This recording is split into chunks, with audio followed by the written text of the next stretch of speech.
So as we have done with group 1 elements, now we'll start with group 2 elements. And as group 2 elements, start with first element beryllium in second period, then magnesium, calcium, strontium, barium, and radium.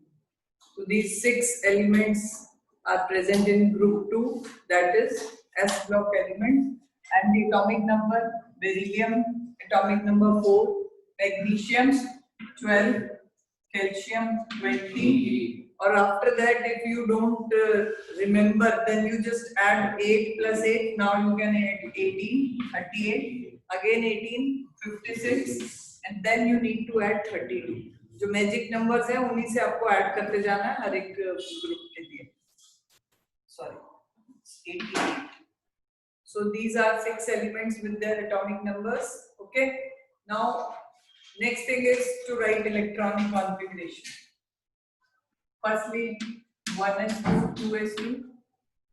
Only 4 electrons are there in s subshells. In magnesium, 1s2, 2s2, 2p6. 3s2. Okay, so in noble gas 4 we can also write the configuration helium 2s2, neon 2s2. means s orbital और valence shell जो है उसका s orbital completely fill हो जाता है second group elements में. और calcium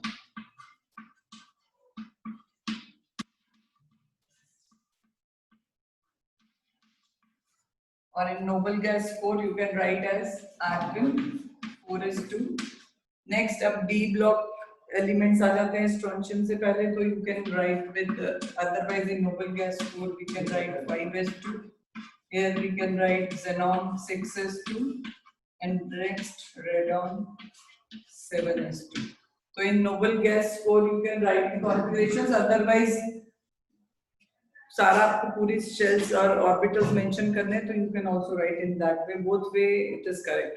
But the main thing while writing electronic configuration of group 2 elements is compulsory that you mention this valence subshell जो है S वाली वो completely fill होगी. ठीक है? This is very important to keep this thing in mind, as the groups, all groups of periodic table have similar outer shell configuration. ठीक है?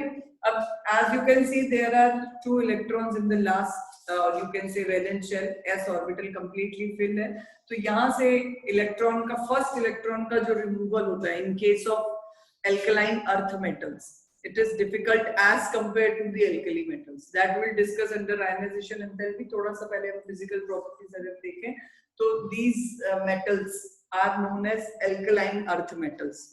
Reason we have already discussed. Alkaline means again basic होते हैं oxides. ठीक है? Main thing is that oxides of these elements they form alkaline solution on dissolving in water. जहाँ हम alkali metals के लिए हम use करते हैं term कि वो metals ही water में mix होके alkaline solution बनाते हैं. Here the definition is their oxides dissolved in water give alkaline solutions, and earth term is used because the metals of these oxides are present in earth crust mainly in the form of their oxides. That is why the term alkaline earth metals is used. Next thing है abundance. अगर हम देखें बेटा तो यहाँ पे calcium जो है this is the 5th most abundant element in the earth crust. You know which element is the most abundant in earth's crust? हमारे अर्थ के क्रस्ट में सबसे ज्यादा अबंडेंस कौन से एलिमेंट की है? Iron is the 4th most. First one not carbon. First is oxygen. नहीं, ऑक्सीजन बहुत ज्यादा अमाउंट में. Nitrogen is the basic component of atmosphere only. Earth crust की हम बात करें तो ऑक्साइड्स की फॉर्म में बहुत सारे कंपाउंड्स एग्जिस्ट कर रहे हैं, minerals, ores and all. First जो है most abundant element is oxygen. Second one is silicon, उसी ग्रुप का. ठीक है?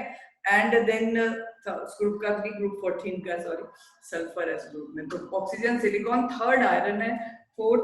थर्ड एल्यूमिनियम मेटल है. 4th oxygen. 5th calcium. 6th magnesium आता है. 7th एंड 8th पे आते हैं सोडियम एंड पोटेशियम. तो 4 एलिमेंट्स इन एस ब्लॉक में से मोस्ट अबंडेंट की कैटेगरी में. ठीक है, this is the 5th one, 6th one, 7th और 8th फर्स्ट ग्रुप के sodium and potassium respectively according to the percentage in earth crust. Otherwise अगर यूनिवर्स का पूछते हैं तो यूनिवर्स में कौन सा एलिमेंट मोस्ट एबंडेंट होता है? Hydrogen, because that is the basic component of all stars. ठीक है, तो इतने सारे स्टार्स हैं इसलिए hydrogen and second one is helium. उसके बाद नंबर आएगा बाकी एलिमेंट्स का, क्योंकि ऑक्सीजन अर्थ पे ज्यादा है, बाकी यूनिवर्स में नहीं है। तो विद दिस एबंडेंस, उसके अलावा जितने भी एलिमेंट्स हैं, बेरिलियम हो गया, स्ट्रोंशियम, बेरियम, ये लीस्ट मतलब काफी कम अमाउंट में प्रेजेंट है। जो रेडियो एक्टिव होते हैं उनकी तो बहुत ही कम होती है abundance because of their high reactivity. Beryllium I think 51st number पे आता है। अगर हम इतना अबंडेंस आपको नंबर वाइज याद रखने की जरूरत नहीं है, थोड़ा सा मोस्ट अबंडेंट याद रख सकते हो कौन से हैं। कैल्शियम और मैग्नीशियम यहाँ पे ज्यादा अमाउंट में मिल रहा है। तो अब ये प्रेजेंट किस फॉर्म में होंगे? Because first group as well as second group metals are very reactive metals, तो they are mainly present in the form of their minerals. Minerals में से हम कुछ एक मिनरल जो सेलेक्ट करते हैं for their extraction, that is called ores. But extraction अभी आपको सिलेबस में नहीं है इतना इनका, ठीक है। 12th क्लास में चैप्टर है पूरा metallurgy, there you will study about extraction of metals from their ores. So this is about configuration. Next, if we consider atomic size,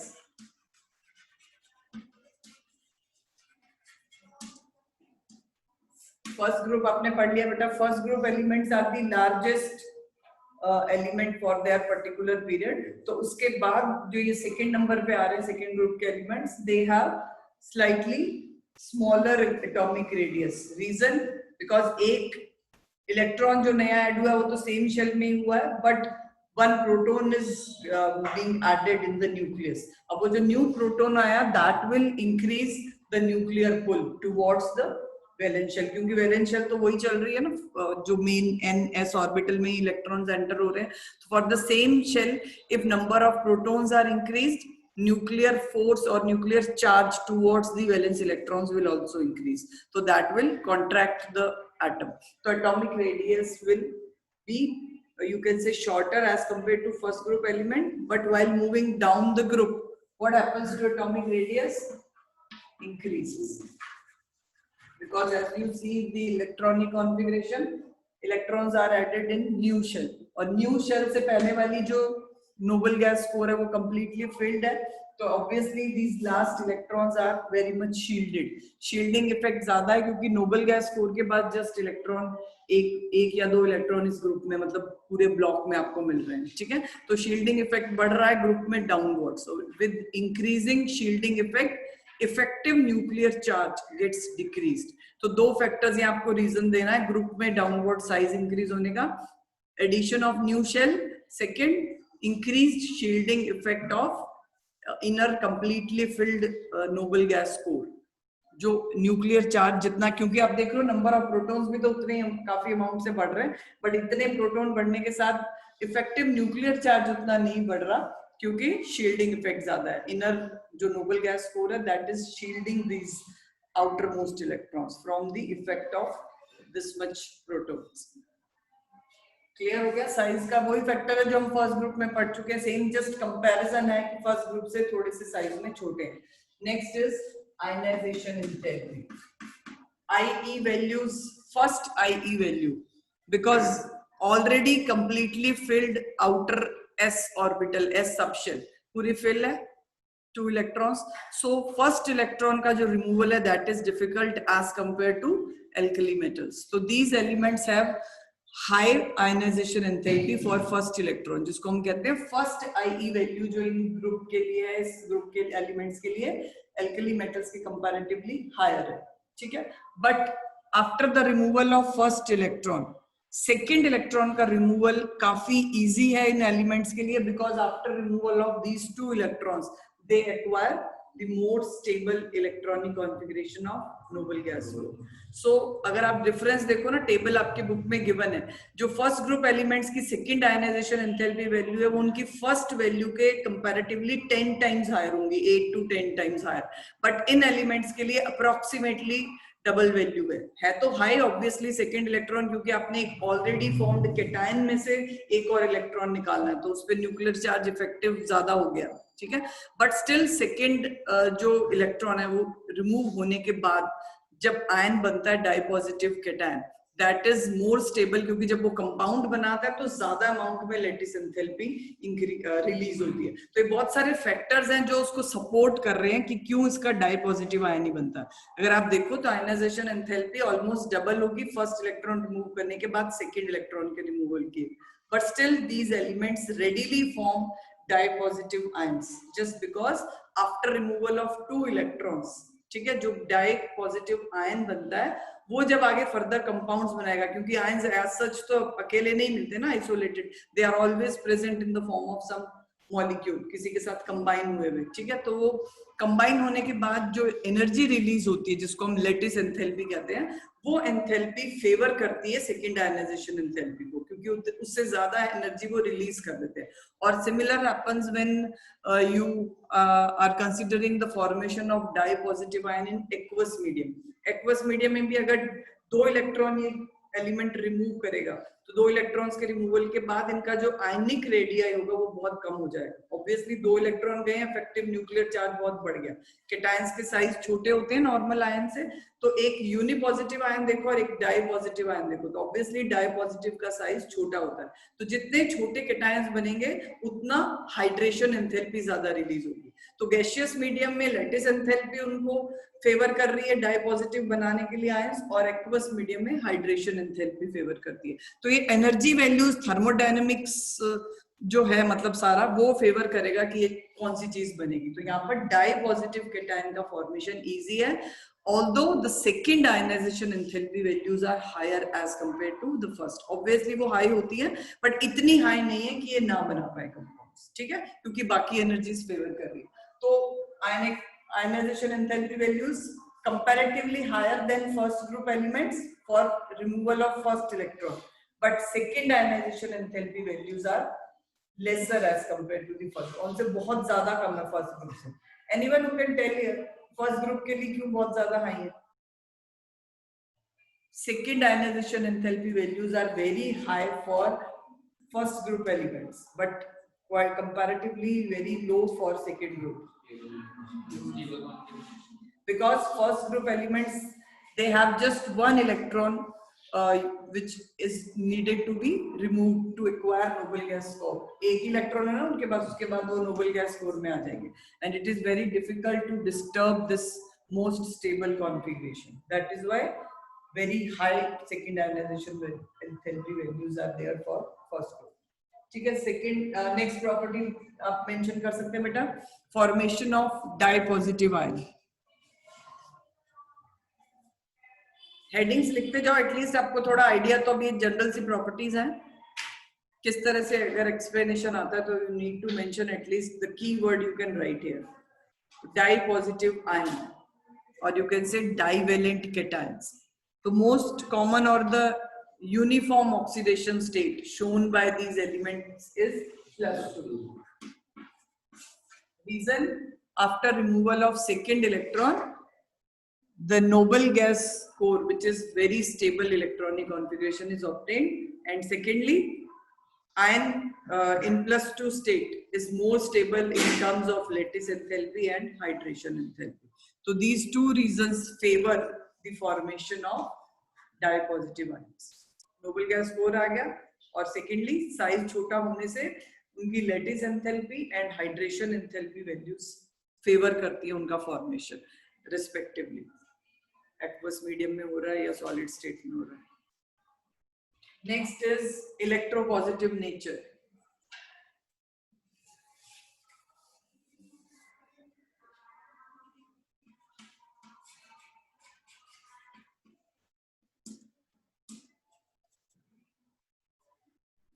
Electropositive nature depends on the ease by which the atoms can lose electron. So as we have seen the ionization enthalpy values, जो first group के comparatively higher है first electron का removal, so they are less electropositive as compared to first group elements. तो एक general trend जो periodic table में पढ़ा हमने, electropositive nature decreases while moving left to right in a period, तो वही रीजन यहाँ पे भी है, due to decrease in size ionization enthalpy value increase हो गई है। तो with increase in first ionization enthalpy electropositive nature is decreased, but still they are strongly metallic, बाकी के जो आगे फर्दर एलिमेंट्स आ रहे हैं उनके कंपैरेटिवली तो ये हाई ही है इलेक्ट्रोपॉजिटिव नेचर में, सिर्फ फर्स्ट ग्रुप एलिमेंट से कम है इलेक्ट्रोपॉजिटिविटी इनकी, ठीक है। तो they are also metallic in nature, but the metallic nature is lesser as compared to group 1 elements. The same reason.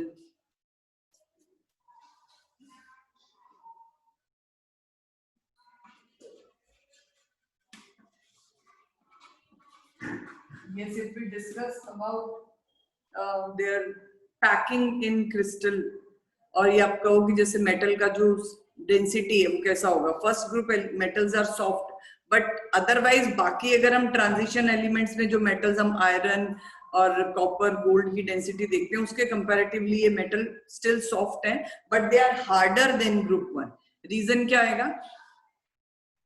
Soft और हार्ड मेटल के लिए हम मेटेलिक बॉन्ड्स को डिस्कस करेंगे। तो मेटेलिक बॉन्ड्स की स्ट्रेंथ डिपेंड करती है size of metal ion and number of valence electron पर मेटल एटम, ठीक है।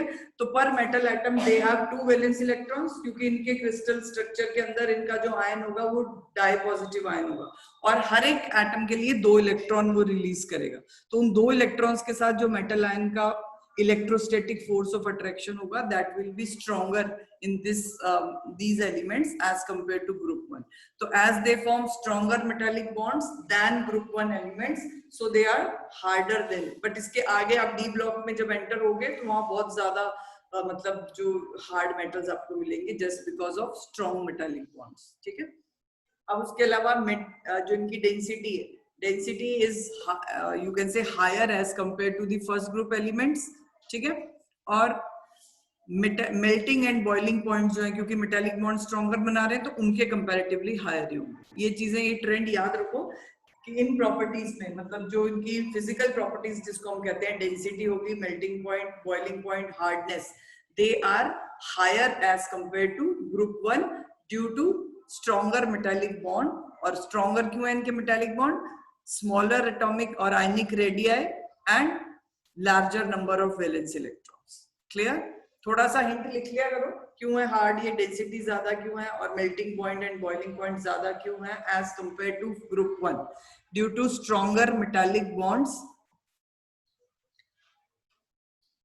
as their ionic radii is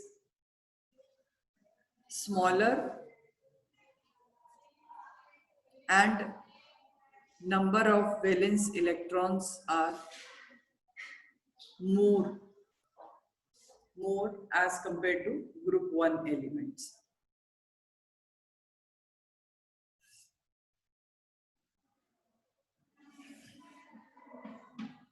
Next is hydration enthalpy.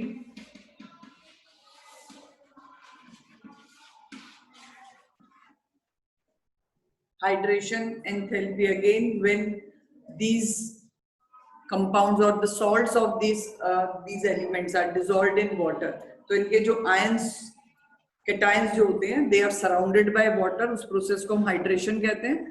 और हाइड्रेशन के टाइम पे जो एनर्जी रिलीज होती है दैट इज हाइड्रेशन एंथैल्पी। तो डिपेंड किस पे करती है? Size of cation. केटायन जितना छोटा होगा उसका पॉजिटिव पुल उतना इजीली वाटर के डाइपोल्स को अपनी तरफ अट्रैक्ट करेगा, और वाटर का नेगेटिव पोल जितना ज्यादा अट्रैक्ट होगा इनकी तरफ उतना ये ज्यादा हाइड्रेट होंगे। तो as these group cations are smaller than group 1 cations, so they have higher values of hydration enthalpy, ठीक है। तो इनकी हाइड्रेशन एंथैल्पी हायर होने की वजह से इनके जो कंपाउंड्स हैं वो जनरली हाइड्रेटेड फॉर्म में होते हैं। Magnesium chloride Mgcl2.6H2O, beryllium chloride .6H2O, जो NaCl KCl हाइड्रेटेड नहीं होते, वो अनहाइड्रेटेड कंपाउंड है, मतलब उनके साथ वाटर मॉलिक्यूल उनके क्रिस्टल स्ट्रक्चर में एसोसिएटेड नहीं रहते। NaCl KCl ये क्रिस्टलाइन कंपाउंड तो हैं बट उनके साथ वाटर मॉलिक्यूल्स नहीं है। जो आपने पढ़ा ना 10th क्लास में वाटर ऑफ क्रिस्टलाइजेशन, वो ग्रुप 2 एलिमेंट्स के सॉल्ट ज्यादा क्रिस्टलाइन मतलब हाइड्रेटेड होते हैं because of their higher amount of hydration enthalpy. जितना हाइड्रेशन एंथैल्पी ज्यादा होगा उतना टेंडेंसी ज्यादा होती है। लिथियम के सॉल्ट्स हाइड्रेटेड होते हैं LiCl.2H2 फर्स्ट ग्रुप में, बाकी किसी के नहीं, बट यहाँ पे ऑलमोस्ट सारे ही एलिमेंट्स जो है वो हाइड्रेटेड सॉल्ट्स बनाते हैं। नेक्स्ट आ जाएगा reducing nature.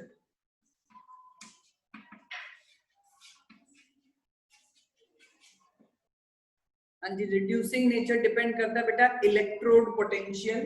We have already discussed this thing. E naught values आपके जो बुक में ना एक्चुअली एक टेबल गिवन होता है उस पूरे ग्रुप के लिए, ग्रुप 1 में भी था, ग्रुप 2 में भी है। टेबल में अगर आप ई नॉट वैल्यूज देखोगे तो इनकी जो ई नॉट वैल्यूज है ग्रुप में डाउनवर्ड, मतलब आप बेरियम तक जाओगे तो नेगेटिव में इंक्रीज हो रही है वैल्यूज। इसका मतलब ये है कि इलेक्ट्रोड रिडक्शन पोटेंशियल होते हैं। रिडक्शन पोटेंशियल का मतलब ये है कि इस एलिमेंट की अपनी रिड्यूस होने की टेंडेंसी कितनी है। तो अगर ये वैल्यूज नेगेटिव में होती हैं तो वो अपने आप को रिड्यूस नहीं कर पाते, मतलब उनकी रिडक्शन प्रॉपर्टीज लेसर है एज कंपेयर टू उनका रिवर्स, मतलब ऑक्सीडेशन इजीली होता है। तो ये मेटल्स खुद को इजीली ऑक्सीडाइज करते हैं by loss of electron, hence they can reduce other species, hence they show reducing nature. और जितना high negative E not value होता है उतना ज्यादा स्ट्रॉन्ग रिड्यूसिंग एजेंट वो सब्सटेंस होता है, वो एलिमेंट होता है। तो lithium has highest -3.08 something volt उसकी वैल्यू है। तो lithium is the strongest reducing agent among the entire elements. जितने भी पीरियोडिक टेबल में एलिमेंट्स हैं सबसे स्ट्रॉन्ग जो है रिड्यूसिंग एजेंट वो लिथियम है। और उसके लिए एक एक्सेप्शनल है ये उसका behaviour due to its very small size and very high hydration enthalpy, हमने डिस्कस किया था। बट इस ग्रुप के एलिमेंट्स में जो रेगुलर ट्रेंड मिल रहा है आपको ग्रुप में डाउनवर्ड हाइड्रेशन एंथैल्पी मतलब डिक्रीज होने के साथ आयनाइजेशन एंथैल्पी बढ़ रही है, सॉरी कम हो रही है। तो हाइड्रेशन एंथैल्पी आयोनाइजेशन एंथैल्पी के कम होने की वजह से लास्ट एलिमेंट की जो ई नॉट वैल्यू है वो मोस्ट नेगेटिव है।